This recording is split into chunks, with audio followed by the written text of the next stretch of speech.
April 1955.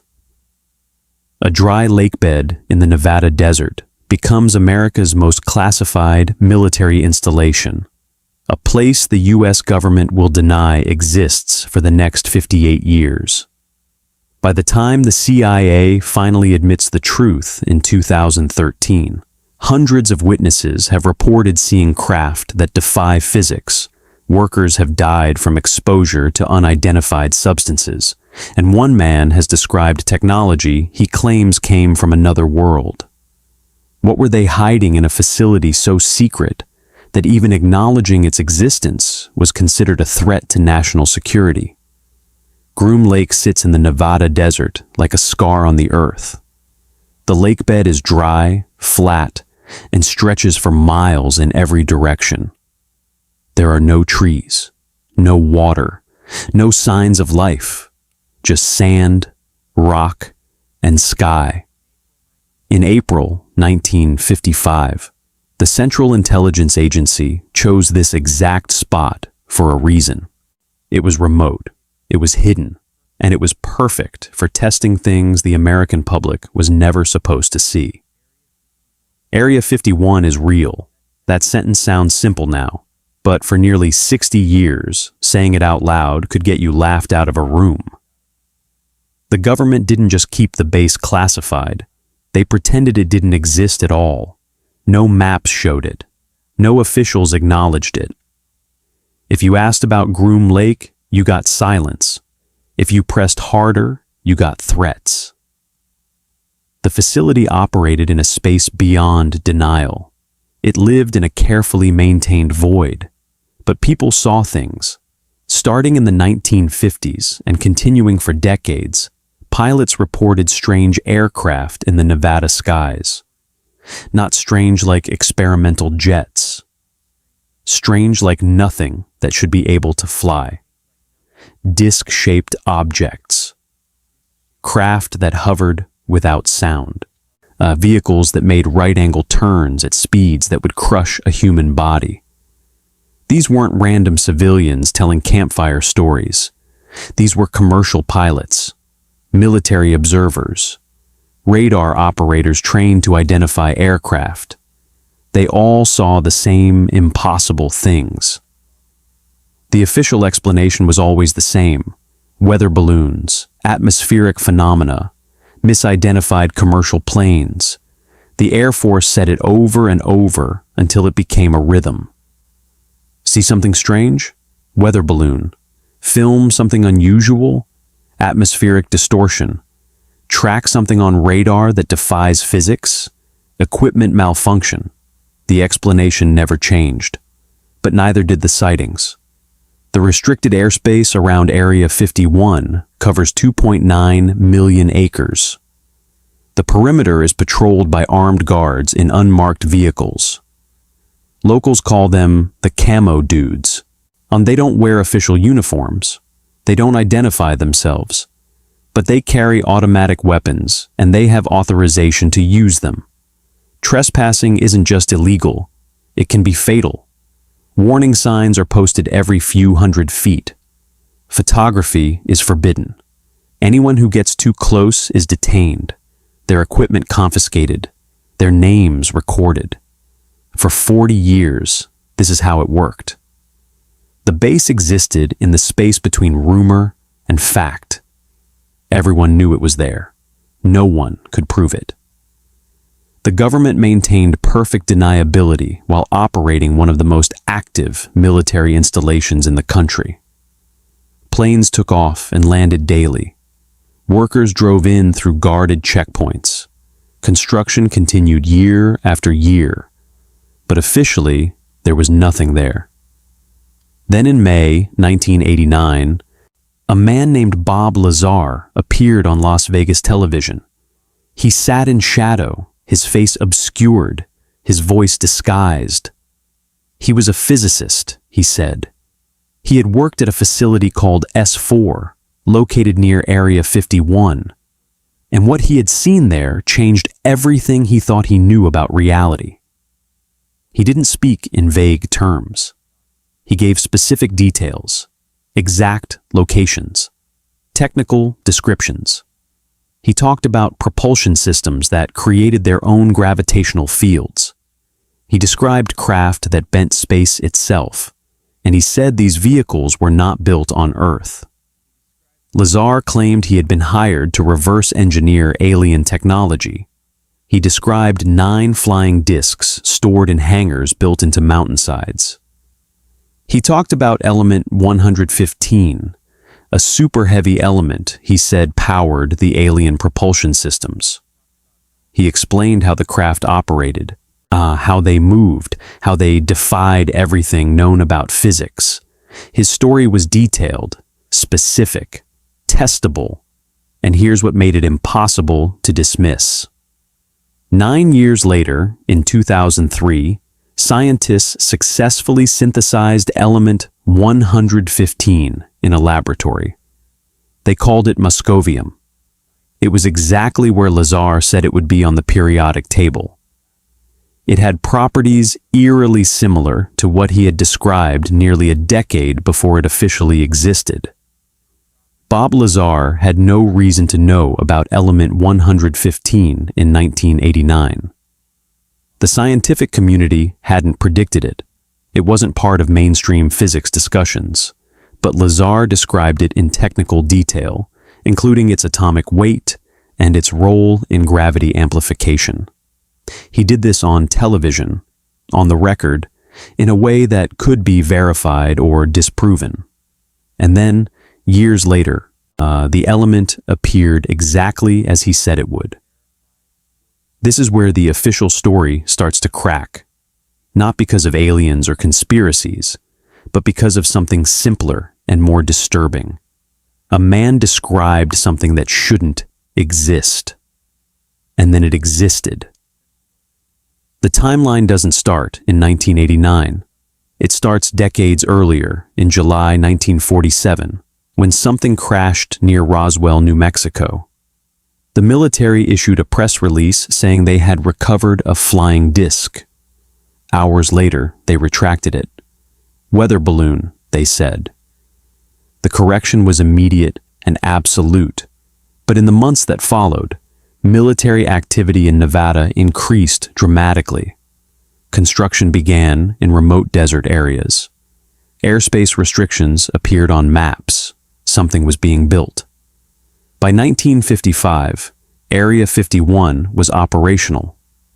The CIA used it to test the U-2 spy plane, a reconnaissance aircraft that flew higher than anything else in the sky. The U-2 program was classified, but it was still terrestrial, still explainable. The planes were odd-looking, sure, but they were planes.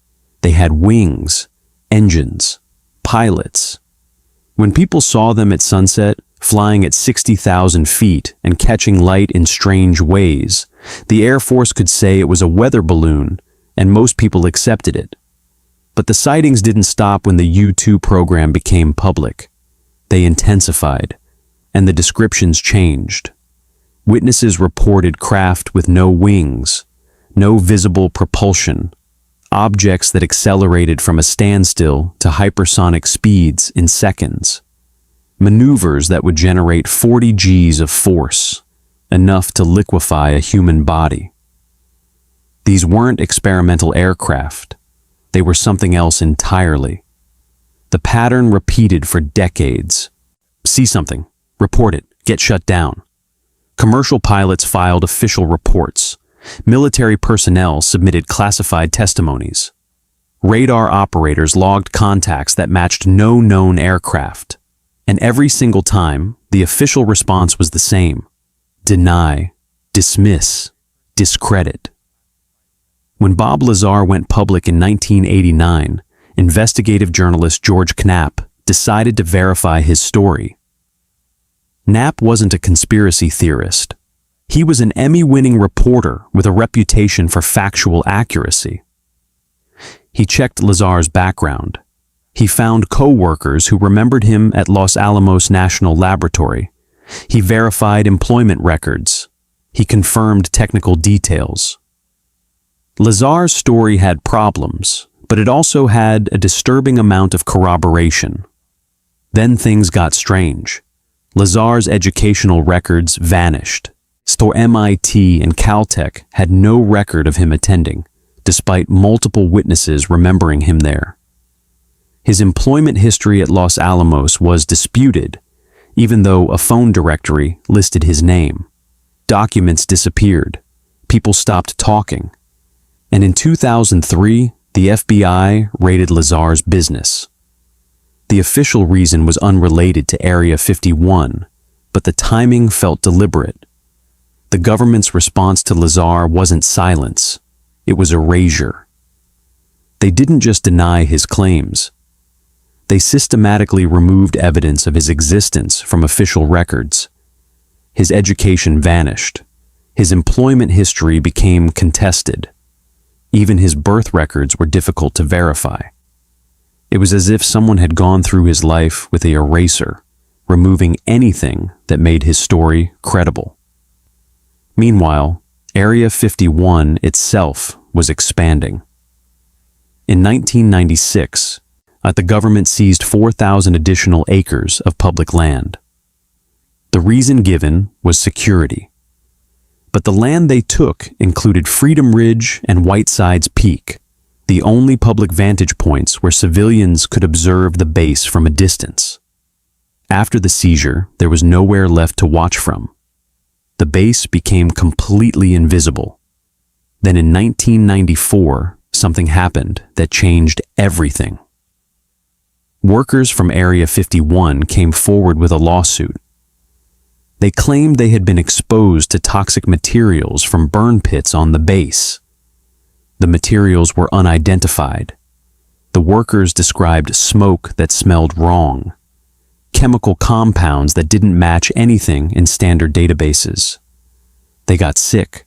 Some died. Their families wanted answers. The lawsuit should have been straightforward. Identify the substances, test the workers, determine cause of death. But the Pentagon intervened. They classified the materials. They exempted Area 51 from environmental disclosure laws.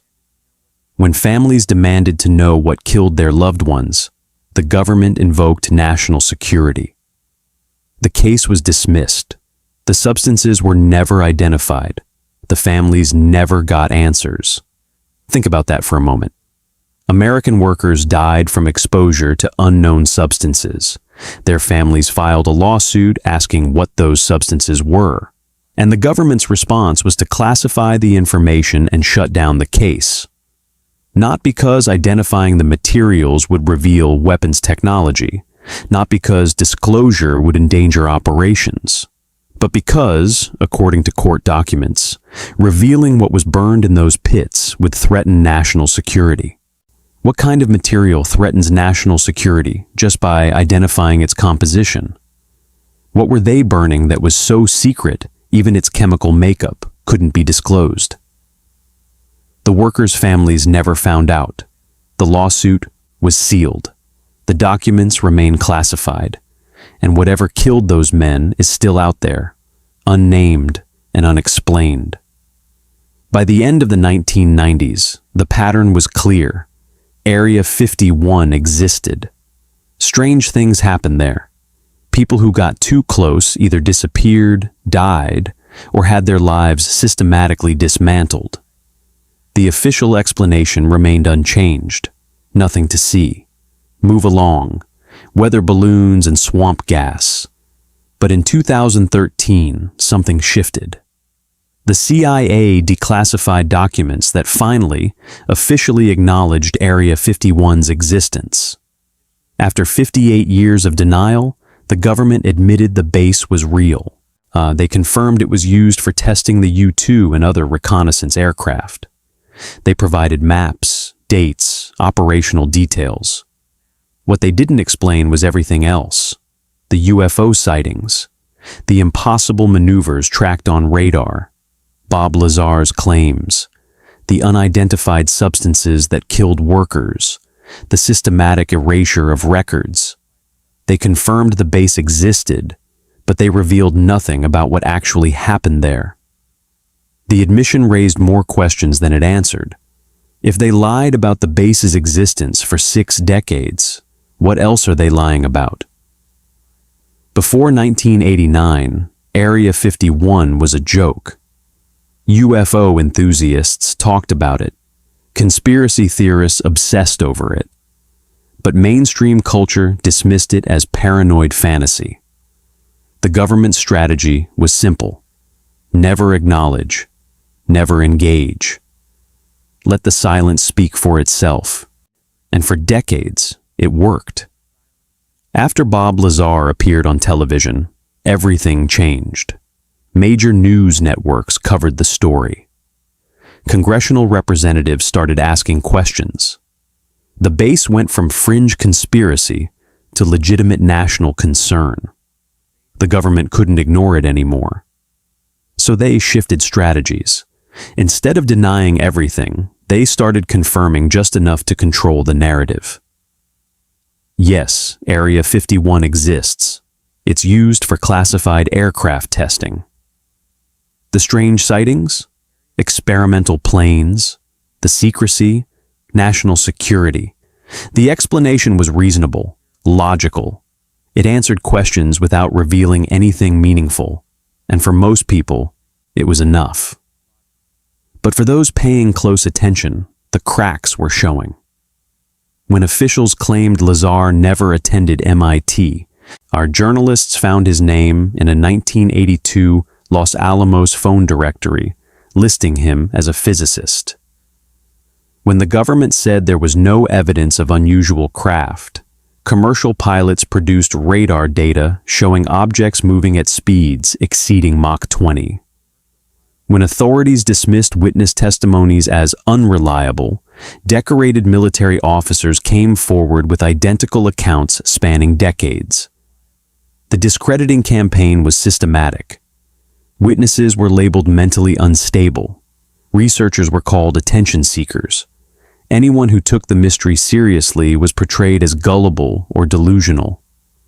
The media cooperated, framing Area 51 stories as entertainment rather than investigation. But the evidence didn't disappear. It accumulated. In the late 1990s, residents of Rachel, Nevada started keeping records. Rachel is a town of 54 people located 25 miles from Area 51's main gate.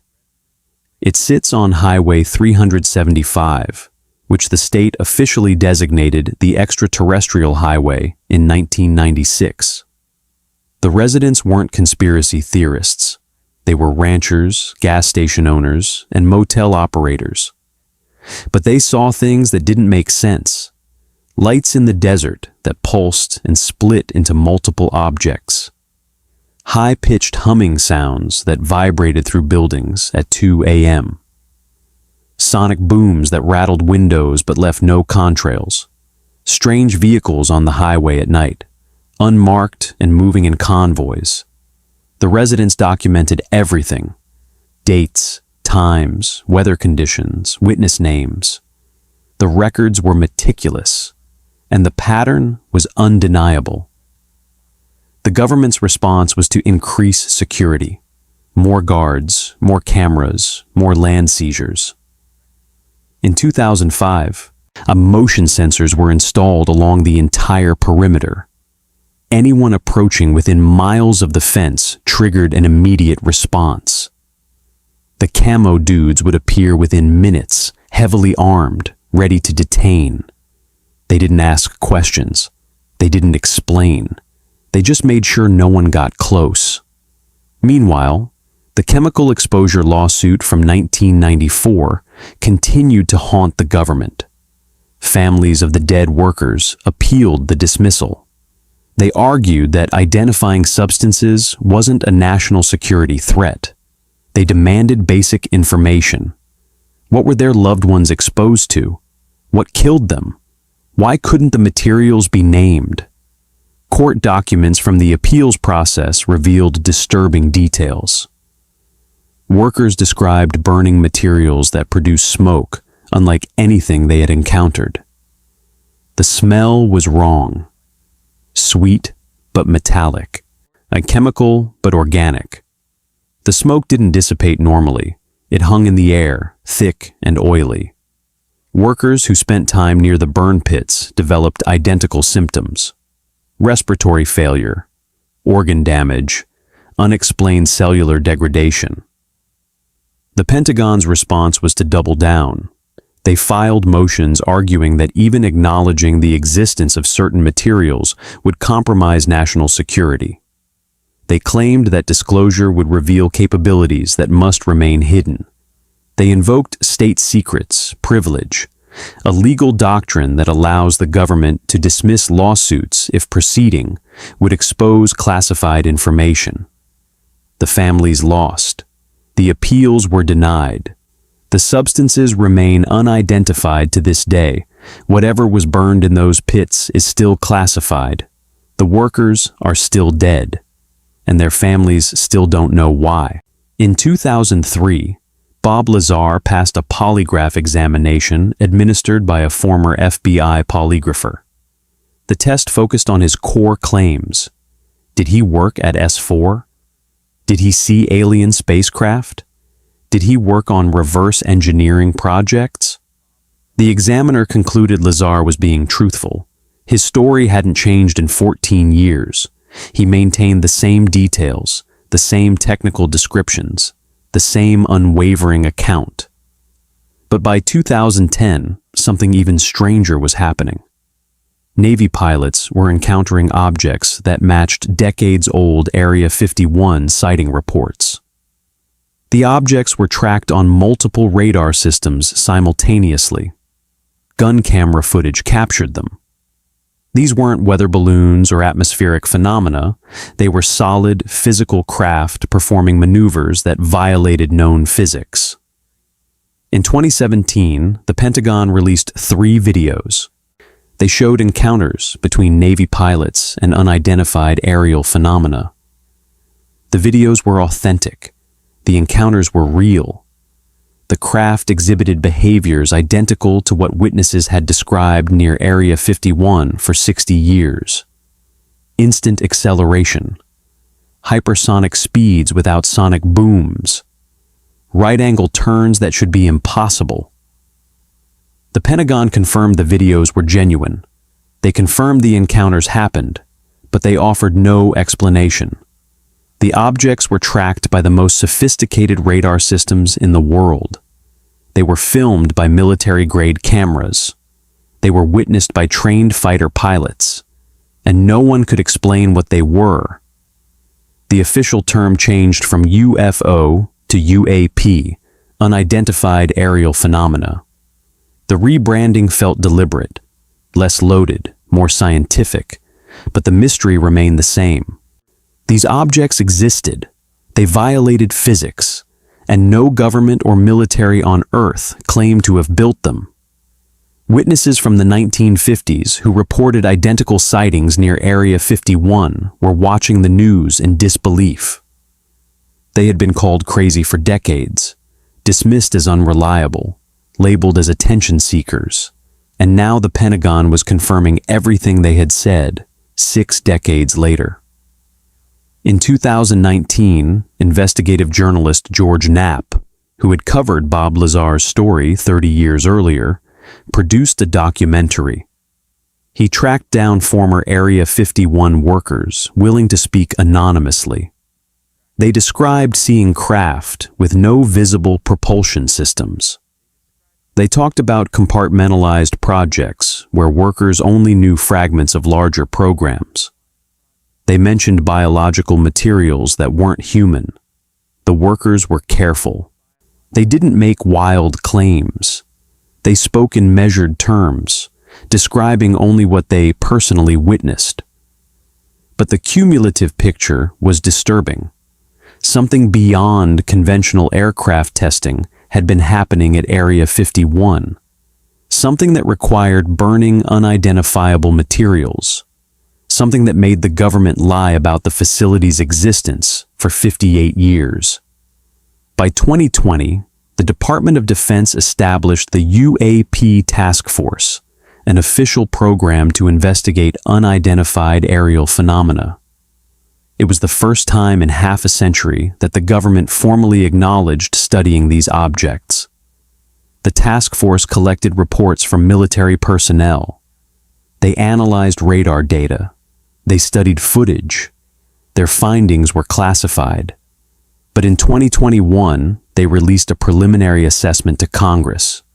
Out of 144 encounters between 2004 and 2021, they could explain exactly one.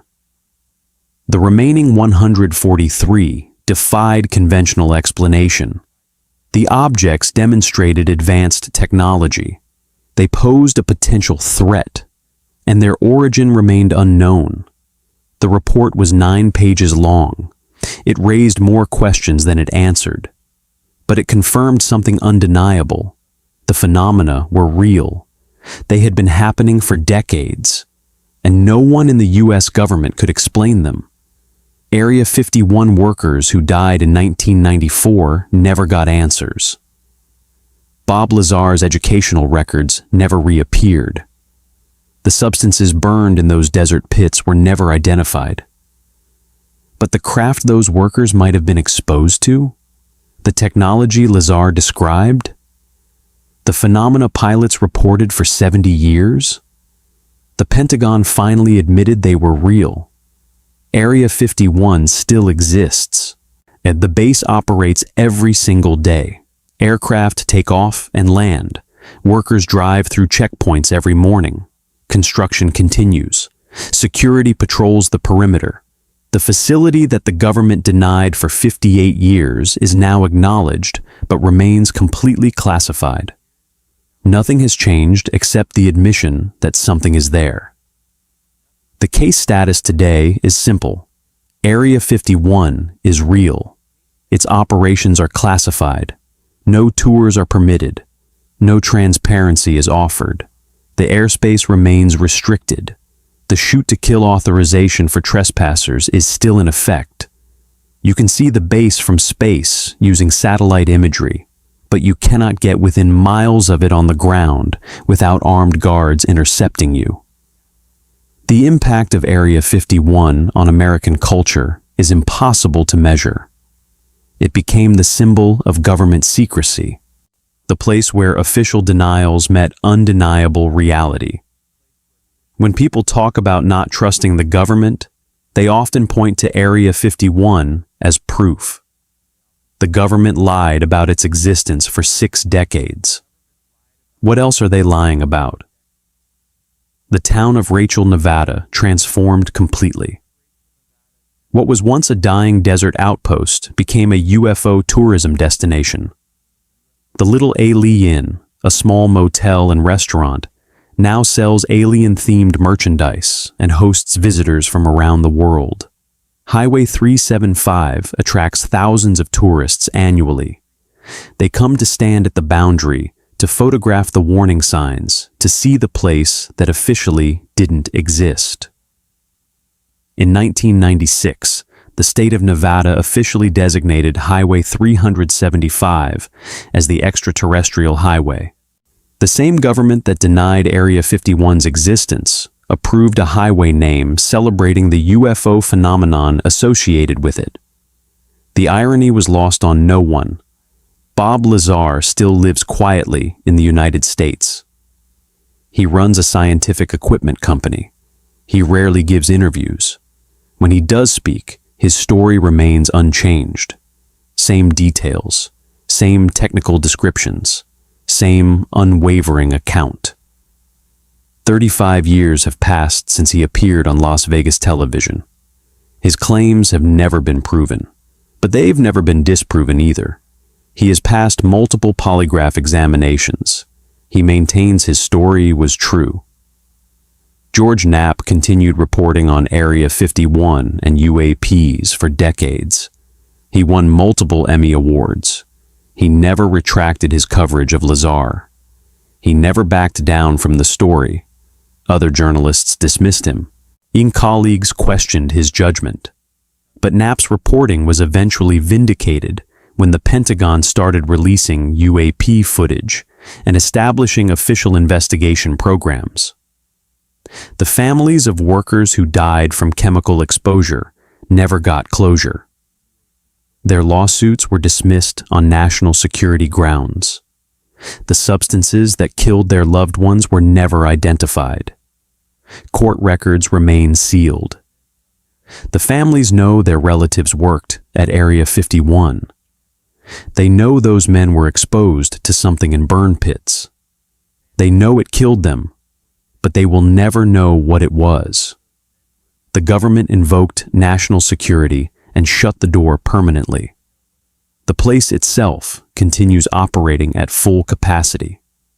Satellite imagery shows ongoing construction. New hangars appear regularly. The runway has been extended multiple times. Whatever happens at Area 51 is still happening. The admission of its existence changed nothing about its operations. What we still don't know is staggering. We don't know what killed the workers in 1994.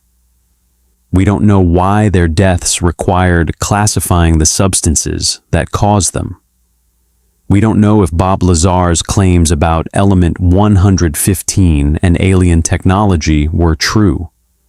We don't know why his educational records vanished. We don't know what the Navy pilots encountered that the Pentagon couldn't explain. We don't know why craft tracked on military radar in 2017 behaved identically to sightings reported near Area 51 in 1955. In 2023, Congress held open hearings on UAPs for the first time in 50 years.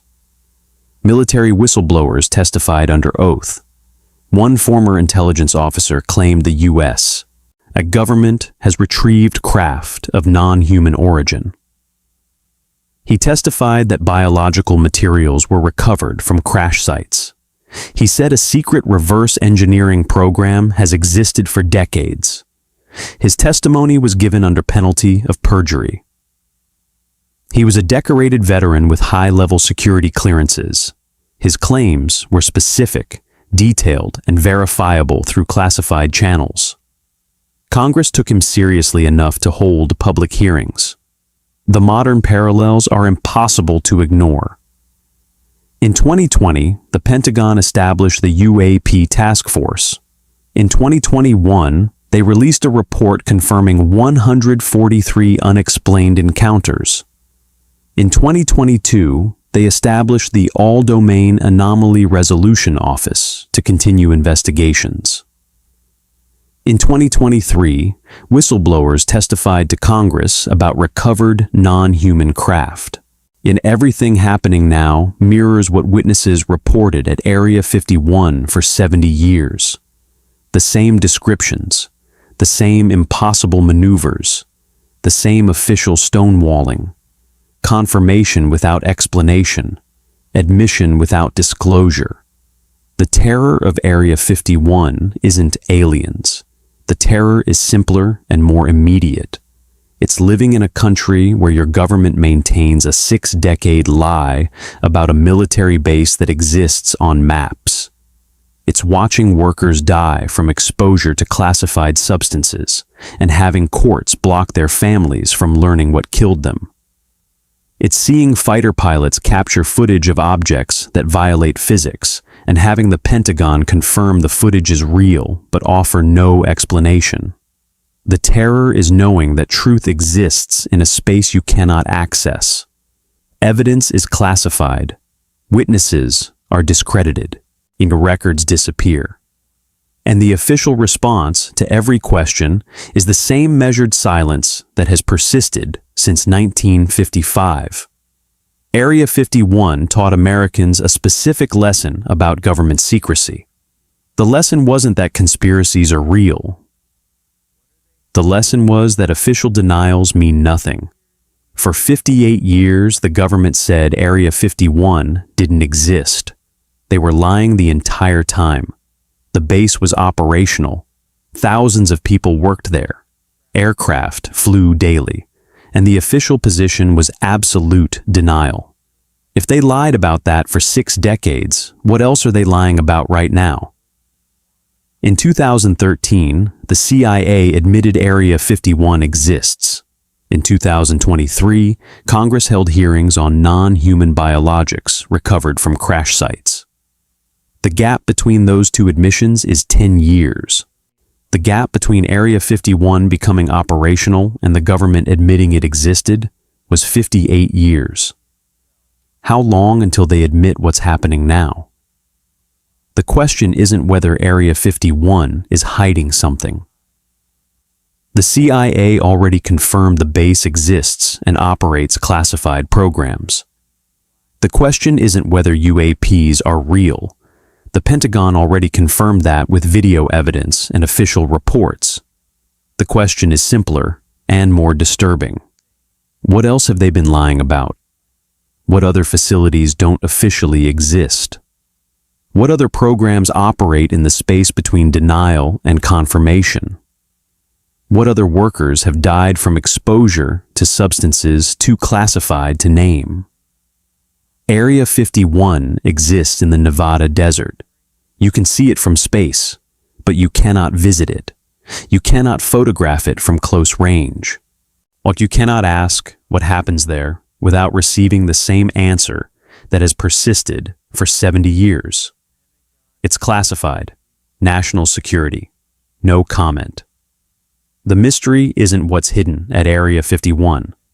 The mystery is how many other secrets exist in that same protected space, maintained by the same official silence, shielded by the same legal doctrines that prevented families from learning what killed their loved ones. The case remains open, not officially. There is no investigation, but the questions persist. They accumulate. They compound. And every few years, the government admits one more thing they previously denied, confirming that the conspiracy theorists were right all along. What will they admit next? And how long will they wait before telling us?